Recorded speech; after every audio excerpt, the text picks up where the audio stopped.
mga kakusina at ito na naman po ang ating mga pa-cake at tinapay. O diba? Magpapaalala po ulit tayo sa mga hindi pa po alam kung bakit tayo naglalagay ng paestro sa ating cake. Kasi sa kadahilanan pong protect para if ever man na kuba-kuba yung daan or kung ano man hindi po ma-slide tapos mawarak-warak na po yung cake. Kasi nga yung sinabi ko pa nga po noon, kaya ako naglalagay ng straw or sa mga ibang baker na tawag ay dowel po yan. I-search nyo na lang kung anong purpose sa paglalagay ng straw sa cake or dowel sa cake. Yun po ang pangalan po talaga yan sa mga baker. Kasi nga pag nag-slide, kasalanan po yan ng baker na naman. Kasi nga yung ikikwento ko na naman uli sa nangyari sa sobrang liit na cake. Ako pa ang sinisi ng aking customer kahit siya naman po talaga kasi hinagis-hagis ba naman niya yung cake. Ikaw ba naman ihagis-hagis? Sobrang liit kaya nawasak yung cake. Kaya mula noon, kahit pa sobrang liit, sobrang, pandak ng cake, naglalagay na po talaga ako ng cake dowel or straw or kung ano pang mga tawag-tawag dyan. Kahit pa sabihin kong soft cream ang ginagamit kong cream or kahit naman kasi sa customized cake, kailangan po natin yan. Kasi nga, yung tangkad ng cake. Pero lagi ko rin pong sinasabi ngayon, kahit pa matangkad or pandak yung cake, naglalagay na po talaga ako ng straw or cake dowel.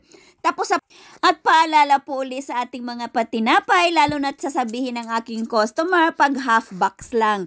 Pag half box lang po, isang klaseng tinapay lang po yan. Hindi po natin carry ang iba-ibang klaseng tinapay sa half box.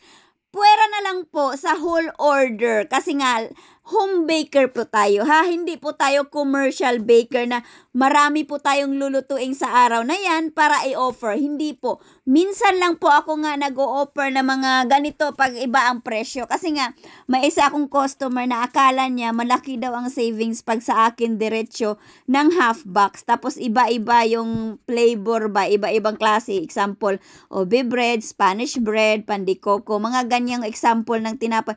Wala po tayong ganun ha. Ano po ako, home baker. So, meaning po, ginagawa ko lang po pag may order. Hindi po ako pang commercial baker. Kasi nga po, pag commercial na po ako, ay Diyos ko po. Ayun po, lahat po ng gusto ng tinapay nyo, nakaisa-isa, pwede po yun. Pero, home baker pa lang po ako. Wala pa po akong pang gasto sa mga commercial baker. Kaya ito ay paalala ko lang sa aking mga customer na ginagawa ko po pag may order lang. Hindi po ako nangongolekta. Siguro kung collecting order po yon pwede pa na iba-iba ang klase sa half order nyo. Kaya nga po minsan pag may offer ako, minsan i-grab nyo niya. Kasi nga minsan iba po talaga ang presyo ng ating half tinapay. Kasi nga minsan yun lang naman ang order ng aking customer, half lang. Tapos ang laki pa ng aking oven, di ba? Lugi na ang first run. Kaya iba talaga po ang presyo. Kaya yan lang naman ang chika ni Inday Jennifer. Salamat sa pagtanaw. Hangtod sa sunod, babush. Mama chup-chup. Enjoy. Bye. Salamat.